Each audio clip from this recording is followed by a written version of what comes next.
अस्सलाम वालेकुम, welcome to the another vlog. बाहर आए है, अंब लभ गया हा, मैं किहा चलो खांदे चलने आ जी तक्की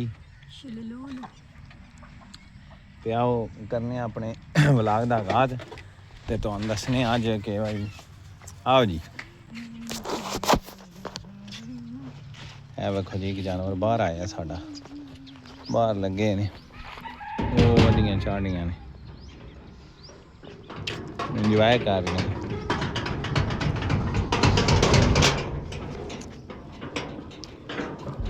है जी मन है ते ਇਹ परिंदे साढ़े सारे इकट्ठे होके आ गए ने। अज तुहानू दस्सने कि मुर्गी एक मुर्गी जिहड़ी है वो कितनी जगह लैंदी है ते कितनी जगह विच तुसी कितने जानवर रख सकते हो। वो कितनी जगह विच कितने जानवर होवन ते वो जगह उन्हां वास्ते काफ़ी है। वेखो जनाब साढ़े कोल छोटा जिहा फार्म है, इंशाल्लाह हुण नैक्सट इत्थे बनाना है अगर ते वेखो जी शीदा छाए है पा साढ़ने दाने यार तक्की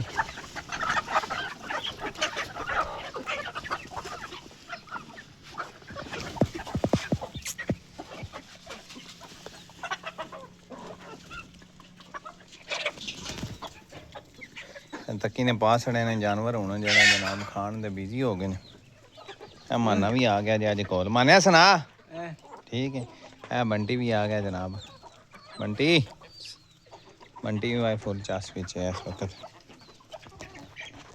तो जिस तरह के तुहानू दसदे है पे कि भाई एक मुर्गी कितनी जगह लैंदी है। तो एक मुर्गी जिहड़ी है ना वो सिर्फ और सिर्फ 2 फुट जगह लैंदी है। 2 फुट जगह लैंदी है अगर तुसी उन्हां नू इस तरह आज़ाद माहौल दे छड़ो। ठीक है भाई खुला माहौल राती अंदर हो जाणदियां तुसी फार्म ही डक छड़दे हो तो जनाब मेरी सुबह जड़ा ना वो कढ छड़दे हो।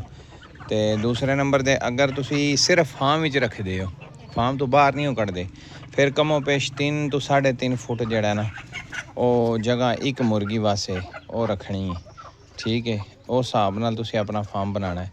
हुण मिसाल तौर ते इतने वड्डे पिंजरे का या इतने कमरे का तुसी अंदाज़ा किस तरह लाना है। 2 साइडां तो स्क्वेयर फुटां का अंदाज़ा ला लेना है तो हिसाब ला के उन्होंने डिवाइड कर लेना है। 2 फुट दे अगर विच ही रखना है तो फिर 3 3.5 दे वो तुहाडी एवरेज निकल आवेगी। तो यह एक छोटा जिहा बिजनेस है। ठीक है तो अगर जिस तरह तुसी करोगे तो इंशाल्लाह वड्डे लैवल ते भी हो जाता है।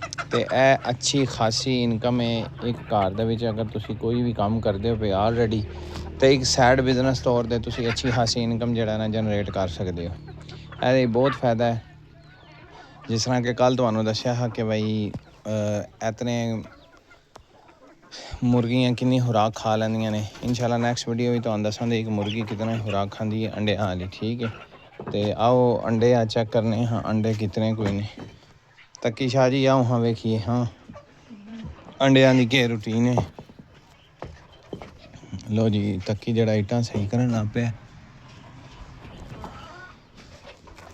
माशाल्लाह जी। ये अंडे जे पे 2 2 4 5 ठीक है एक कुंडे विच है तक्की अंडे चुक यार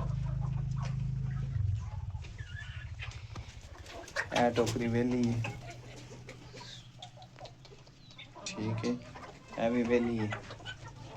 ਇਹਦੇ ਵੀ जनाब है ने 2 ਇਹਦੇ ਵਿੱਚ ਨੇ ਕੋਈ 5-6 ਜਿਹੜੇ अंडे ने ना वो तकरीबन वो दूसरी साइड एक उत्थे मुर्गियां देंदियां ने वो भी इंशाल्लाह तुहानू वहाने वो निक्कियां चुके ना एक साइड ते रख दियां ते तुसी अपने घर दी छत ते मुर्गियां रख सकदे हो।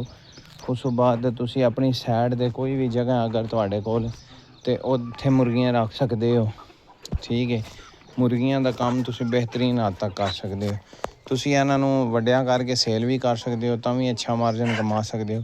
तुसी इन्हां कोलों अंडे लै सकदे हो अंडे लैके अंडे सेल कर सकदे हो तां भी ठीक ठाक अच्छा मार्जन लै सकदे हो। तो दुआवां भी याद रखियो। अगर साडा व्लॉग अच्छा लगा तो इनू ज़रूर साडे अकाउंट नू सबसक्राइब कर लो बैल आइकन का बटन दबा लो तो वीडियो साड़ी लाइक कर लो। तो मिले इंशाल्लाह नैक्सट व्लॉग विच। तो बंटी किनू पै गया जे बंटी अदरे बंटी ने बाहर कोई चीज़ वेखी वो पै गया। ਤੇ ਮਿਲਦੇ ਹਾਂ ਇਨਸ਼ਾਅੱਲਾ ਨੈਕਸਟ ਵਲੌਗ ਵੀ। ਆਪਣਾ ਬਹੁਤ ਖਿਆਲ ਰੱਖੋ। ਅੱਲਾ ਹਾਫਿਜ਼। ਓਕੇ ਸ਼ੁਰੂ